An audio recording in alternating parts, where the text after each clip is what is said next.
사랑하는 성도 여러분, 우리가 살아가는 세계, 또 우리의 삶의 주변에는 끊임없이 크고 작은 일들, 또 크고 작은 사건, 사고들이 일어납니다.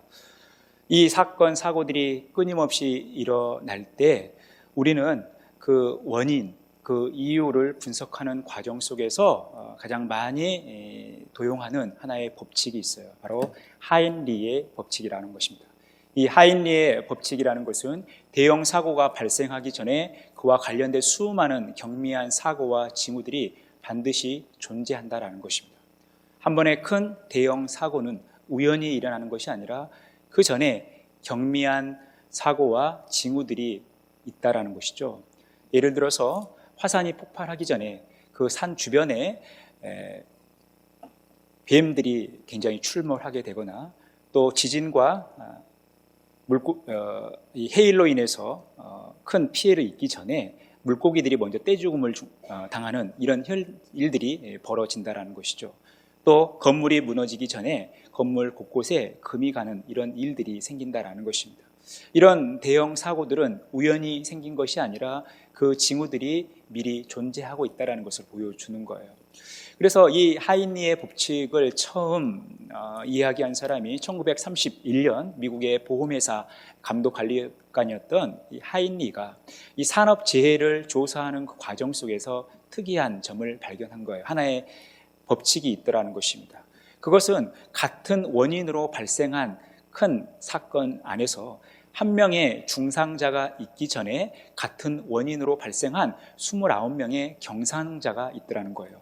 그리고 같은 원인으로 발생한 부상을 당하지는 않았지만 부상의 가능성이 있는 300명의 잠재적 부상자가 있었다는 거예요. 그래서 이 하인리의 법칙을 다른 말로 1대 29, 300의 법칙이라고 하는 것입니다. 그래서 우리가 가볍게 여기는 것들, 이것이 나중에 큰 일이 될 수 있기 때문에 이 작은 일들을 사소하게 생각해서는 안 된다는 것입니다. 우리의 큰 사고 앞에는 작은 일들이 먼저 우리에게 신호를 보낸다는 거예요. 그래서 작은 일들을 그냥 업신여기거나 가볍게 넘겨서 큰 일이 발생하도록 방치해서는 안 된다는 거예요. 그래서 대형 사고는 미리미리 예방할 수 있다는 것입니다. 이것이 하인리 법칙이 우리에게 주는 교훈인 것이죠. 이 하인리의 법칙은 우리의 영적인 삶에도 그대로 적용이 되어지는 것입니다. 우리가 영적인 삶을 살아가면서 믿음의 길을 걸어가고 하나님을 섬기는 삶을 살아갈 때 우리 안에는 크고 작은 많은 일들이 생기죠. 우리가 신앙생활을 하면서도 큰 어려움을 겪을 때가 있어요. 그런데 이 큰 일은 우리가 가볍게 여겼던 사소한 일에서 시작된다는 것을 우리는 보게 되는 것입니다. 우리는 오늘 본문 말씀을 통해서 우리의 삶의 큰 문제가 어디에서부터 시작되어지고 우리가 이것을 어떻게 바라봐야 하는지를 함께 묵상해 가도록 하겠습니다. 오늘 본문 말씀은 아이성 1차 전투를 보여주고 있어요.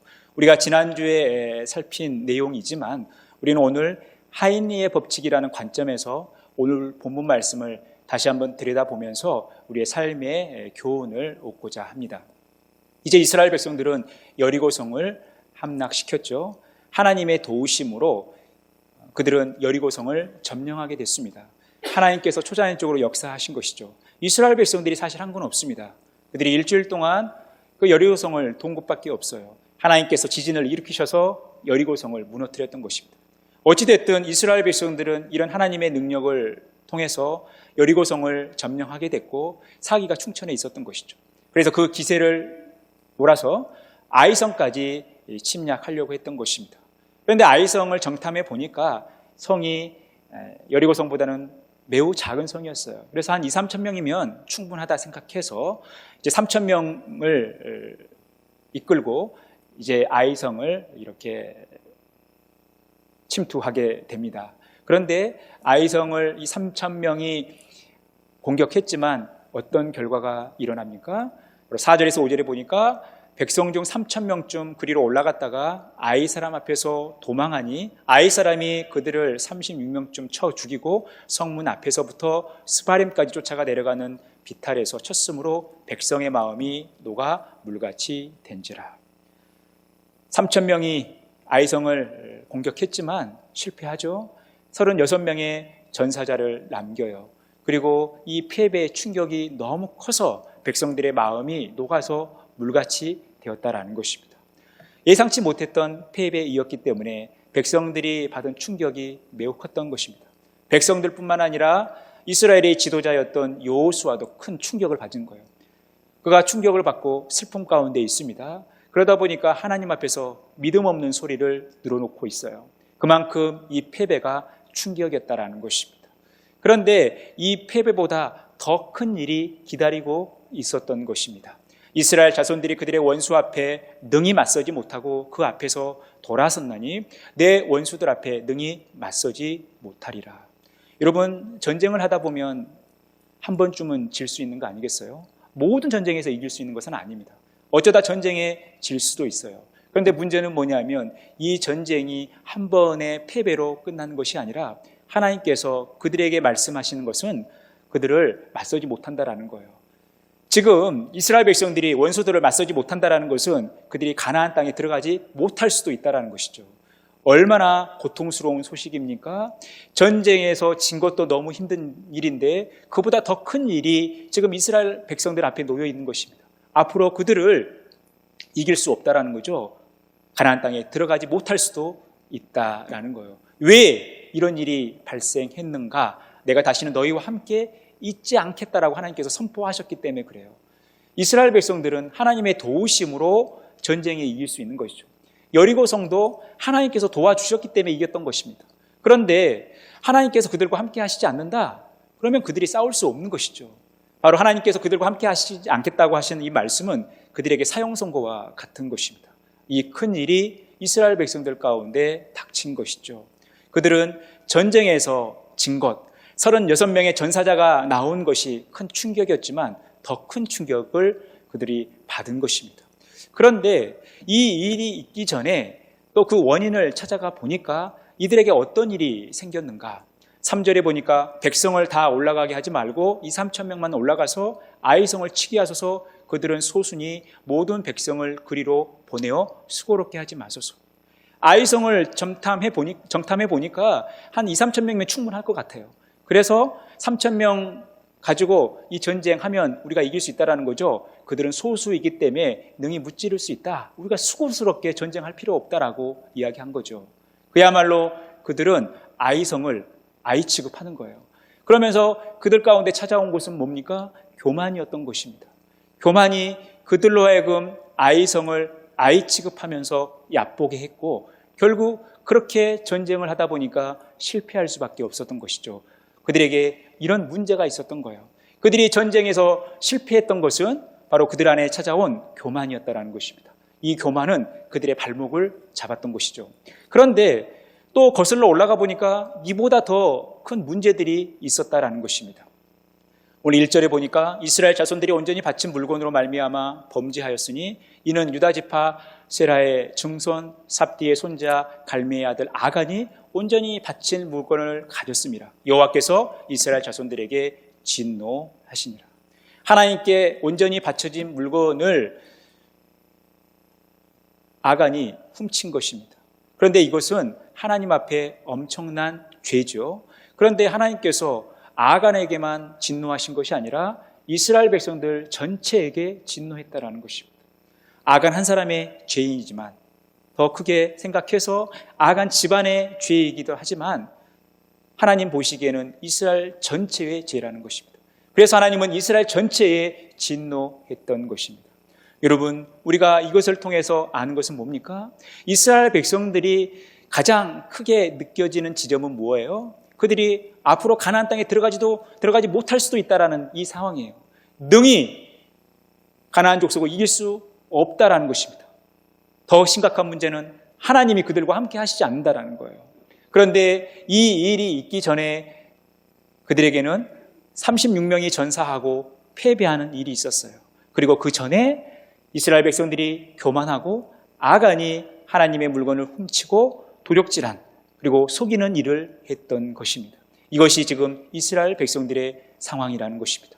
오늘 이 이스라엘 백성들 가운데 놓인 이 상황을 이 하인리 법칙에 적용을 해보면 이와 같다라는 것이죠. 한 번의 대형 사고가 있기 전에 29번의 경미한 사고가 있어요. 그리고 상백번의 사소한 징후들이 있다라는 것입니다. 이 원리가 오늘 이스라엘 백성들 가운데 적용이 된다라는 것이죠. 지금 그들은 이제 그들의 적들, 원수들과 맞서지 못하게 되는 거예요. 가나안 땅에 들어가지 못할 수도 있다라는 것입니다. 그런데 이 일이 있기 전에 그들에게 어떤 일이 있었어요? 36명이 죽고 전쟁에서 지게 됩니다. 그런데 거슬러 올라오고 보니까 또 하나의 일이 있었어요. 그것은 아간이 도둑질하고 백성들이 교만하게 된 것이죠. 여러분, 이스라엘 백성들 입장에서는 어떤 게 가장 큰 문제예요? 그들이 이제 가나안 족속들을 맞서지 못하고 가나안 땅에 들어가지 못할 수도 있는 상황입니다. 그보다 더 크진 않지만 더 작게 여겼던 것은 36명의 전사자를 낳는 패배한 전쟁이죠. 그들이 생각하기에 아간의 도적질, 그들의 교만은 크게 생각하지 않을 수 있어요. 그냥 아이성을 아이 취급하는 정도? 어떻게 보면 좋게 해석해서 그들의 자신감 이렇게 포장할 수 있겠지만 이것은 하나님 보시기에 좋은 모습이 아니었다라는 거예요. 이 아간의 도둑질은 한 사람의 탐욕의 문제가 아니었다라는 것입니다. 이스라엘 백성들의 전체의 문제였다라는 거예요. 그래서 결국 우리가 주목해야 되는 것은 이스라엘 백성들의 관점과 하나님의 관점이 다르다라는 거예요.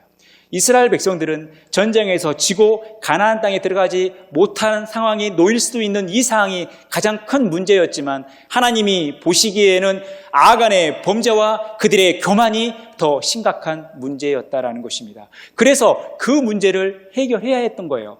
그러므로 이스라엘 자손들이 그들의 원수 앞에 능히 맞서지 못하고 그 앞에서 돌아섰나니 이는 그들도 온전히 바친 것이 됨이라. 그 온전히 바친 물건을 너희 중에서 멸하지 아니하면 내가 다시는 너희와 함께 있지 아니하리라. 그들에게 있어서 가장 심각한 문제, 하나님이 함께 하시지 않아서 그들이 가나안 땅에 들어가지 못할 수도 있는 상황은 그들 안에 일어났던 이런 범죄, 하나님께 온전히 바쳐진 물건을 그들이 해결하지 않고는, 그것을 멸하지 않고는 이 문제가 풀리지 않는다라는 것입니다. 문제의 해결점은 아간의 범죄에 있었던 것이고 그 범죄의 온상을 처리해야만 하나님께서 그들과 함께 하시고 또한 가나안 족속들을 상대할 수 있는 상황이 된 거죠. 너는 일어나서 백성을 거룩하게 하여 이르기를 너희는 내 일을 위하여 스스로 거룩하게 하라. 이스라엘 하나님 여호와의 말씀에 이스라엘아 너희 가운데서 온전히 바친 물건이 있나니 너희가 그 온전히 바친 물건을 너희 가운데서 제하기까지는 내 원수들 앞에 능히 맞서지 못하리라. 강조해서 하나님께서 말씀하시는 거예요. 이스라엘 백성들의 힘은 그들의 전투력에 있었던 것이 아니죠. 그들의 자신감에 있었던 것이 아니에요. 하나님 앞에 거룩한 삶, 하나님 앞에 성결한 삶을 살아갈 때 이것이 그들의 능력이 된 것입니다. 그런데 그들의 거룩함을 방해하는 이 범죄를 그대로 놔두고서는 그들은 힘을 발휘할 수 없다는 거죠. 왜냐하면 하나님이 함께 하시지 않기 때문에 그래요. 여러분, 오늘 본문 말씀만, 이 여호수아 7장 1절에서 15절 말씀만 이스라엘이라는 표현이 9번 등장합니다. 여러분, 이 이스라엘이라는 이름은 매우 중요한 거죠. 원래 야곱으로 살아갈 때 야복 강가에서 그가 하나님의 사자와 치열한 싸움을 얻으면서 그 문제가 해결되어지면서 주어진 이름이에요. 이 이스라엘이라는 이름의 뜻은 하나님과 더불어 싸워 이기는 자죠. 그동안 야곱은 자신의 머리를 믿고 자신의 경험을 믿고 살았어요. 자기가 마음만 먹으면, 자기가 계획만 잘 짜면 뭐든지 할 수 있다고 생각했지만 이제 에서 앞에 그가 얼마나 초라하게 됩니까? 얼마나 작아집니까? 그래서 그는 하나님의 도우심을 구할 수밖에 없었고 그때 야곱은 하나님으로부터 하나님과 더불어 싸워 이기는 자라고 하는 이스라엘이라는 이름을 받았던 거예요. 그래서 이 야곱의 12지파로 형성이 되어진 이스라엘 백성들은 하나님과 더불어 싸워 이기는 자가 되어야 했던 거예요. 그런데 이 범죄의 사실을 가지고 이 죄를 가지고는 하나님과 함께하는 삶을 살 수 없는 것이죠. 그래서 하나님은 그들의 성결한 삶을 위해서 거룩함을 요구하셨고 그 거룩함을 위해서 그들이 가지고 있는 죄의 흔적을 말끔히 정리하기를 바라셨던 거예요. 이것이 의미하는 게 무엇입니까? 온전히 바친 물건을 가진 자로 뽑힌 자를 불사르되 그와 그의 모든 소유를 그리하라. 이는 여호와의 언약을 어기고 이스라엘 가운데에서 망령된 일을 행하였음이라 하셨다 하니라. 이스라엘 백성들이 행한 일은 하나님 앞에 망령되이 행한 거예요. 하나님의 언약을 어긴 거라는 거예요. 하나님의 말씀에 불순종하고 하나님의 말씀을 거역하면서 자기들 마음대로 산 것입니다. 이미 하나님께서는 그들에게 말씀을 주셨어요. 그냥 하나님께서 그들의 문제를 제기하신 것이 아니라는 것입니다. 아간의 범죄를 갑자기 하나님께서 들춰내시면서 문제 삼은 것이 아니라 하나님은 이미 6장에서 말씀하고 있어요. 너희는 온전히 바치고 그 바친 것 중에서 어떤 것이든지 취하여 너희가 이스라엘 진영으로 바치는 것이 되게 하여 고통을 당하게 되지 않도록 오직 너희는 그 바친 물건에 손대지 말라. 하나님은 이스라엘 백성들에게 분명히 말씀하셨습니다. 하나님께 바쳐진 물건, 이것은 하나님께서 바쳐진 순간 너희에게는 저주받은 물건이기 때문에 절대 손대지 말라라는 거예요. 그런데 아간이 그 물건에 손을 댄 것이죠. 이 일은 하나님 보시기에 도둑질을 하는 것이고 하나님을 속이는 일이었다라는 것입니다. 이 문제를 반드시 해결해야만 그들의 큰 문제가 해결이 되는 것입니다. 여러분, 그들이 생각하기에 작은 문제일 수 있어요. 한 개인의 탐욕의 문제일 수 있어요. 한 집안의 죄의 문제일 수 있어요. 그런데 하나님은 그것을 그렇게 가볍게 여기지 않았다는 것이죠. 이스라엘 전체의 문제로 생각하셨고 이스라엘 백성들 전체에 하나님은 진노하셨던 것입니다. 그래서 이 문제를 해결해야 했던 거예요. 그러니 그들은 관점을 바꿔야 돼요. 자신들이 보기에는 작은 것이라 보인다 하더라도 하나님 보시기에 큰 것일 수도 있는 거예요. 그들이 보기에는 큰 것이라 했어도 하나님 보시기에는 작을 수 있었다라는 것입니다. 왜냐하면 이는 내 생각이 너희의 생각과 다르며 내 길은 너희의 길과 다름이니라. 여호와의 말씀이니라. 이는 하늘이 땅보다 높음 같이 내 길은 너희의 길보다 높으며 내 생각은 너희의 생각보다 높음이니라. 여러분, 우리의 생각은 하나님의 생각과 다를 수 있어요. 그러니 우리의 생각을 하나님의 생각에 맞춰야 되겠죠. 우리가 하나님의 생각에 우리의 생각을 맞춘다는 것은 그 하나님의 말씀에 순종하고 그 하나님의 말씀을 소중히 여기며 그 하나님의 말씀을 따라 살아갈 때 우리의 생각이 하나님의 생각에 가까워지는 것입니다. 우리가 크게 여기는 것 하나님은 작게 보실 수 있어요. 우리가 작게 여기는 것 하나님은 크게 보실 수 있다는 것입니다. 그러니 여러분, 우리가 우리의 관점, 우리의 시각에 머물러 있어서는 안 돼요. 늘 하나님의 이 생각을 품고 하나님의 뜻을 행하는 그런 삶을 살아가야 돼요. 그래서 우리가 작은 일을 소홀히 여겨서는 안 된다는 거예요. 우리가 생각하기에는 작다 여겨지는 일을 가볍게 여겨서는 안 된다는 거예요. 이것이 우리에게 큰 문제로 다가올 수 있는 것이죠. 야고보서 1장 15절에 욕심이 잉태한 즉 죄를 낳고 죄가 장성한 즉 사망을 낳느니라. 여러분, 욕심, 죄, 사망, 여러분들이 생각하기에 무엇이 가장 커 보입니까? 사망이 가장 커 보이죠. 여러분, 누가 죽고 싶어 합니까? 살기 위해서 여러분 우리가 몸부림치지 않아요? 그런데 우리에게 죽음이 찾아온다는 것입니다. 우리에게 왜 죽음이 찾아오느냐? 죄가 우리에게 있을 때 죽음이 찾아온다는 것입니다. 이 죄가 죽음을 낳는다는 것입니다. 죄가 장성하면서 죽음에 이르게 된다는 거예요. 그런데 이 죄는 어디에서부터 생기는가? 우리의 욕심이 잉태하여 죄를 낳는다는 거예요. 우리의 욕심은 죄를 낳게 되고 이 죄가 우리의 사망을 낳게 되는 거예요. 이 죄가 장성하면서 결국 사망에 이르게 된다는 것입니다. 그러니 여러분, 우리 안에 있는 작은 욕심들이라 할지라도 이것을 가볍게 여겨서는 안 된다는 것입니다. 이 작은 욕심이 사단에게 쓰임받는다면 큰 죄를 낳게 되고 결국 이것은 우리로 하여금 죽음에 이르게 된다는 거예요. 그래서 우리는 작은 것을 가볍게 여겨서는 안 되는 것입니다. 너희가 자랑하는 것이 옳지 아니하도다. 적은 누룩이 온 덩어리에 퍼지는 것을 알지 못하느냐. 너희는 누룩 없는 자인데 새 덩어리가 되기 위하여 묵은 누룩을 내버리라. 우리의 유월절 양 곧 그리스도께서 희생되셨느니라. 이러므로 우리가 명절을 지키되 묵은 누룩으로도 말고 악하고 악에 찬 누룩으로도 말고 누룩이 없이 오직 순전함과 진실함의 떡으로 하자.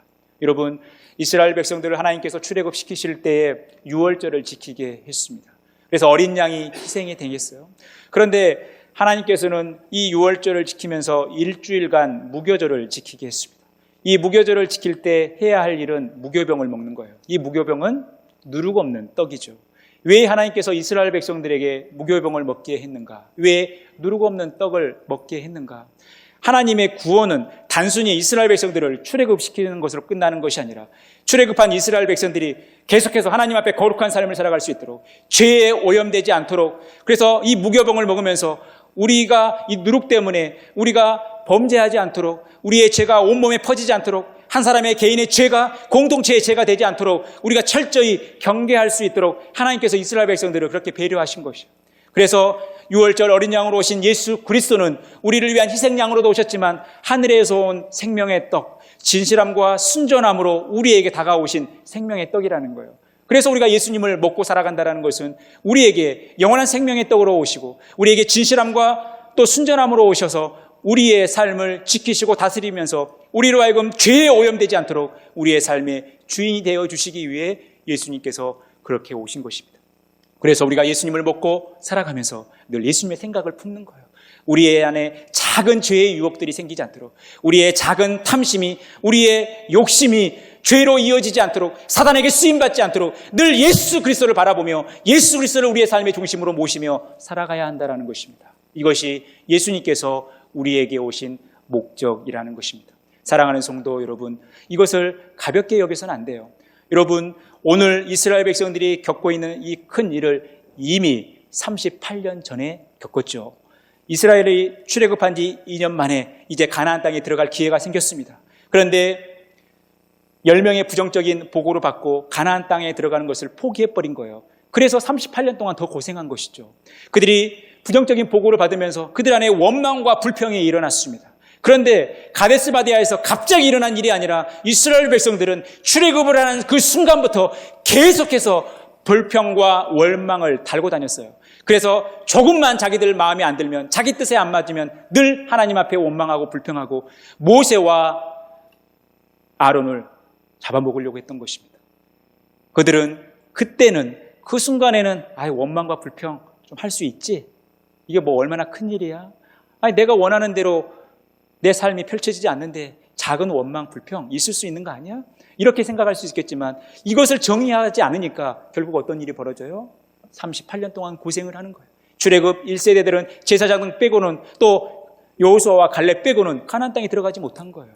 여러분, 작은 일을 가볍게 여겼을 때 큰 불행이 닥치는 것입니다. 그 대표적인 인물이 누구예요? 에서입니다. 에서가 자기의 장자권을 동생인 야곱에게 팔죠. 그 장면을 이렇게 묘사합니다. 야곱이 떡과 팥죽을 에서에게 주매 에서가 먹으며 마시고 일어나 갔으니 에서가 장자의 명분을 가볍게 여김이었더라. 그가 장자의 명분을 팔았던 것은 장자의 명분을 팥죽보다 더 가볍게 여긴 것입니다. 그런데 여기서 장자의 명분을 가볍게 여겼다라는 말의 원래의 의미는 무엇이냐면 영적인 일을 가볍게 여겼다라는 거예요. 영혼을 가볍게 여겼다라는 거죠. 영적인 일을 그가 너무 쉽게 생각했기 때문에 그 장자의 가치를, 그 장자의 명분을, 그의 영적인 삶을 팥죽 한 그릇에 팔아 넘겨버린 거예요. 그래서 그는 이방 여인을 만나게 되고 이 일로 인하여 부모의 근심이 됐던 것입니다. 그리고 나중에 이스라엘과 끊임없는 갈등 속에 있는 에돔 지파의 조상이 되어버렸던 거예요. 여러분, 우리가 가볍게 여기는 작은 일들, 특히 우리의 영적인 일들을 가볍게 여기면 문제가 생기는 것입니다. 여러분, 장기 결석을 하신 분들을 보면요, 처음 결석하는 것이 어렵지, 한번 결석하고 나면 두 번째 결석하는 것은 더 쉬워지고 이것이 누적되어지면서 장기 결석으로 가는 거예요. 처음 결석할 때는 급한 사정이 생겨서, 피치 못할 사정이 생겨서 한번 빠질 수 있죠. 그런데 그것을 방치하고 거기에 익숙해지면 여러분, 그 삶의 문제가 누적이 되어지는 거예요. 그러다 보면 하나님을 떠나게 되고 하나님과 멀리하는 삶을 살아가게 되는 거죠. 그래서 여러분, 우리가 작은 일에 더 신경을 써야 되는 거예요. 작은 일을 가볍게 여겨서는 안 된다는 것입니다. 여러분, 하루에 5분 하나님께 기도하는 것, 하루에 한 장 성경 읽는 거 별거 아닌 것처럼 보이죠. 그거 누가 못해요? 하루에 기도 5분 누가 못합니까?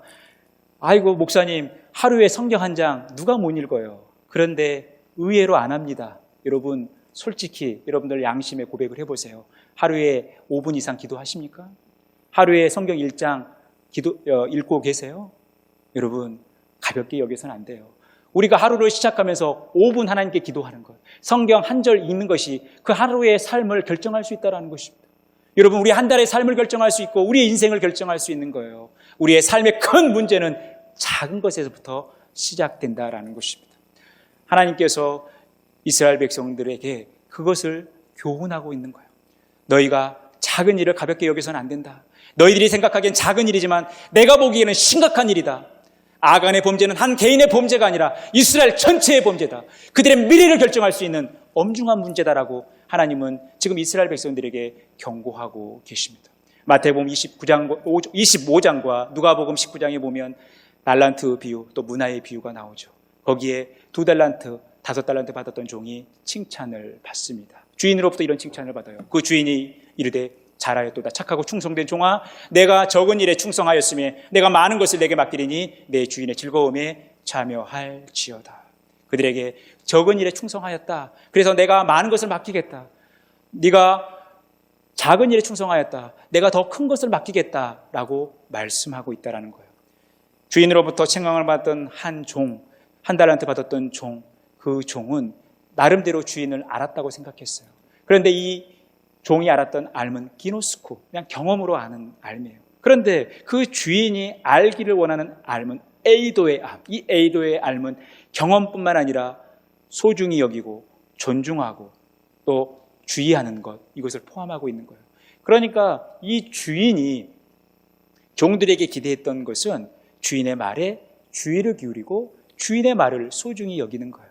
그러니 주인의 작은 말에도 그것을 주의하고 소중히 여겼기 때문에 그들은 작은 일에 충성할 수 있었고, 그래서 주인은 이제 됐다. 너희들에게 큰 일을 맡기겠다. 너희들에게 많은 일을 맡기겠다라고 말씀하고 있는 것입니다. 사랑하는 성도 여러분, 주님께 크게 쓰임받기를 원하십니까? 작은 일부터 시작하시라는 거예요. 여러분, 주님 앞에 귀한 자녀로 인정받고 싶으십니까? 작은 일부터 시작해요. 아침에 일어나자마자 핸드폰 들여다기보다는 성경 한 구절 읽고 하나님께 기도하는 그런 시간들을 가지라는 거예요. 이게 별거 아니지만, 이게 작은 일인 것 보이지만 하나님은 그것을 크게 보시면서 우리에게 크고 놀라운 일들을 허락하신다는 것입니다. 그렇게 쓰임받는 저와 여러분이 되었으면 좋겠어요. 이제 요한계시록에 보면 소아시아 7교회에 사도 요한이 편지를 합니다. 거기에 칭찬을 들은 교회도 있고 책망만 들은 교회도 있고 또 칭찬도 듣고 책망도 받은 교회가 있는데 그 대표적인 교회가 에베소 교회입니다. 근데 이 에베소 교회는 주의 이름을 위하여 인내하고 게으르지 않은 삶을 살았다라고 칭찬을 듣습니다. 그런데 칭찬만 들은 게 아니라 책망도 들어요. 그럼 어떤 책망을 들었느냐? 그들이 처음 사랑을 버렸다라는 것입니다. 그러면서 그들에게 교훈하는 것은 바로 이 말씀이에요. 우리 같이 한 목소리 읽겠습니다. 그러므로 어디서 떨어졌는지를 생각하고 회개하여 처음 행위를 가지라. 만일 그리하지 아니하고 회개하지 아니하면 내가 내게 가서 내 촛대를 그 자리에서 옮기리라. 여러분, 우리 안에 혹 문제가 발생했다면 어디에서부터 그 문제가 생겼는지 돌아보시라는 거예요. 어디에서 떨어졌는지 생각하라는 것입니다. 그래서 우리가 하나님 앞에 회개해야 된다면 회개해야 된다는 거죠. 우리의 이 죄의 문제를 근본적으로 뿌리 뽑아야 된다는 것입니다. 그래야 다음 일로 갈 수 있는 것입니다. 사랑하는 성도 여러분, 우리의 삶을 잘 돌아보시길 바랍니다. 내가 혹 가볍게 여기고 그냥 넘어가는 일들은 없었는지, 그런데 하나님은 그것을 크게 여기시면서 문제를 삼고 계시는지는 않는지, 하나님이 근심하고 있지 않는지 여러분 이것들을 돌아보셔야 하는 것입니다. 사랑하는 성도 여러분, 이제 봄이 다시 왔습니다. 이 봄을 우리가 다시 맞이한다는 것은 자연 법칙 속에 우리가 살아가는 것이죠. 여름이 가고 가을이 가고 또 겨울이 가면 다시 봄이 옵니다. 우리는 다시 봄에 서 있어요. 우리는 다시 이 봄에 서 있으면서 들떠 있어야 할 것이 아니라 우리가 이 다시 맞이하는 이 봄에 무엇을 해야 되느냐? 다시 보셔야 된다는 거예요. 다시 우리의 삶들을 돌아보셔야 된다는 거예요. 혹 내 안에 작은 일을 가볍게 여기면서 그냥 넘어가고 있지는 않는가? 하나님 앞에 우리의 영적인 일들을 소홀히 여기고 있지는 않는지 우리의 삶을 다시 보셔야 된다는 것입니다. 그래서 우리의 삶들을 잘 점검하시면서 하나님께서 더 크게, 더 많이 역사하시는 그 놀라운 은혜를 누리셨으면 좋겠습니다. 다시 우리에게 찾아온 이 봄날, 우리는 다시 봄의 은총이, 그 복이 저와 여러분의 삶 가운데 가득 넘쳐서 늘 하나님께 귀하게 쓰임받고 하나님께서 행하신 그 놀라운 일의 현장에 늘 있음으로 말미암아 하나님께 영광 돌리는 그런 복된 삶 살아가시기를 간절히 축원합니다.